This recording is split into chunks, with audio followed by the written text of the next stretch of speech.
I want Senator Kennedy to know, and I want all of you to know, that certainly if this trend does continue and he does become our next president, that he will have my wholehearted support and yours too. About an hour ago, I called Governor Reagan in California, and I told him that I congratulated him for a fine victory. I look forward to working closely with him during the next few weeks. We'll have a very fine transition period. I told him I wanted the best one in history. This has been a long and hard-fought campaign, as you well know. But we must now come together as a united and a unified people to solve the problems that are still before us, to meet the challenges of a new decade. And I urge all of you to join in with me in a sincere and fruitful effort to support my successor when he undertakes this great responsibility as president of the greatest nation on earth.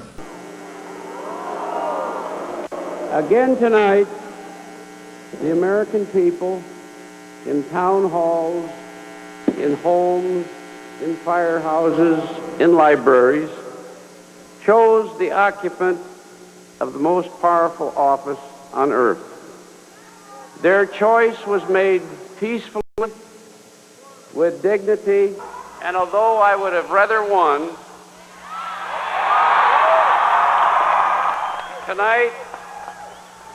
tonight we rejoice in our democracy.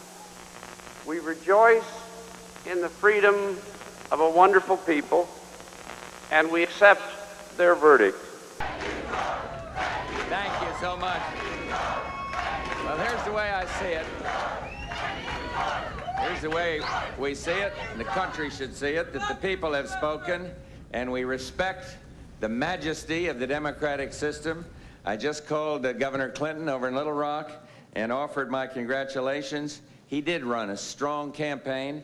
I wish him well in the White House, and I want the country to know that our entire administration will work closely with his team to ensure the smooth transition of power. There is important work to be done, and America must always come first. So we will get behind this new president and wish him well. Let me say that I've talked to President Clinton. We had a good visit, and I congratulated him. And I've said, wait a minute. Now, I've said repeatedly,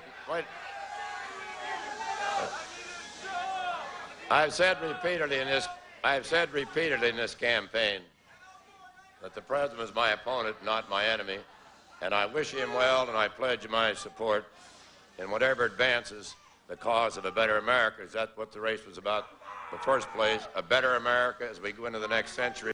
Just moments ago, I spoke with George W. Bush and congratulated him on becoming the 43rd President of the United States.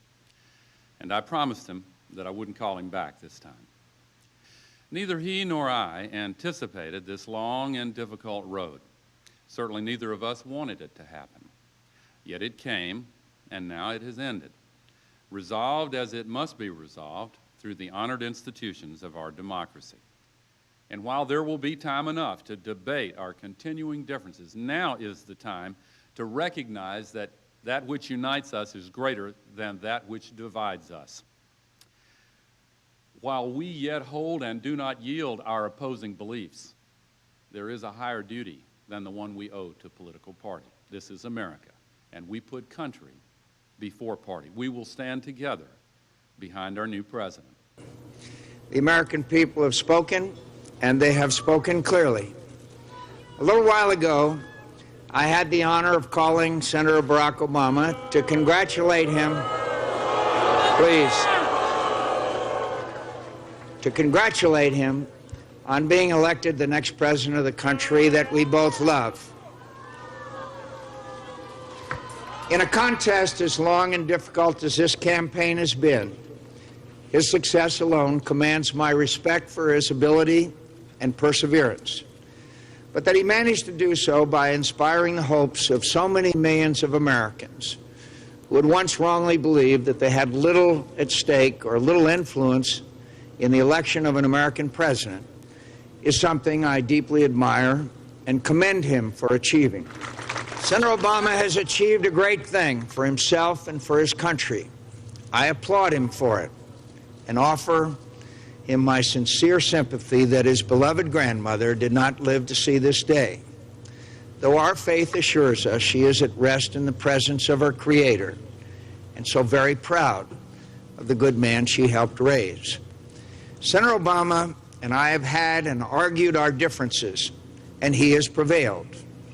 No doubt many of those differences remain.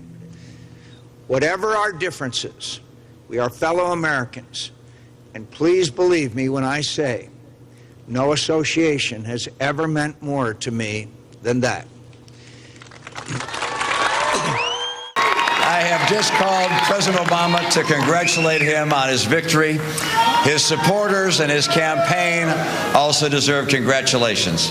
I wish all of them well, but particularly the President, the First Lady, and their daughters. This is a time of great challenges for America, and I pray that the President will be successful in guiding our nation. The nation, as you know, is at a critical point. At a time like this, we can't risk partisan bickering and political posturing. Our leaders have to reach across the aisle to do the people's work. And we citizens also have to rise to the occasion. Last night, I congratulated Donald Trump and offered to work with him on behalf of our country. I hope that he will be a successful president for all Americans. This is painful, and it will be for a long time. But I want you to remember this. Our campaign was never about one person or even one election. It was about the country we love and about building an America that's hopeful, inclusive, and big-hearted. We have seen that our nation is more deeply divided than we thought. But I still believe in America, and I always will. And if you do, then we must accept this result and then look to the future. Donald Trump is going to be our president.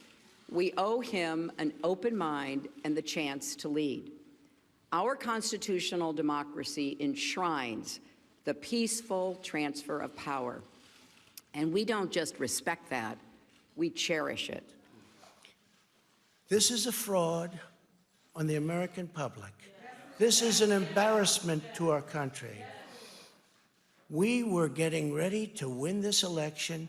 Frankly, we did win this election. We did win this election. So our goal now is to ensure the integrity for the good of this nation. This is a very big moment. This is a major fraud in our nation. We want the law to be used in a proper manner. So we'll be going to the U.S. Supreme Court. We want all voting to stop. We don't want them to find any ballots at 4 o'clock in the morning and add them to the list, okay? It's a very sad moment. To me, this is a very sad moment, and we will win this, and as far as I'm concerned, we already have won.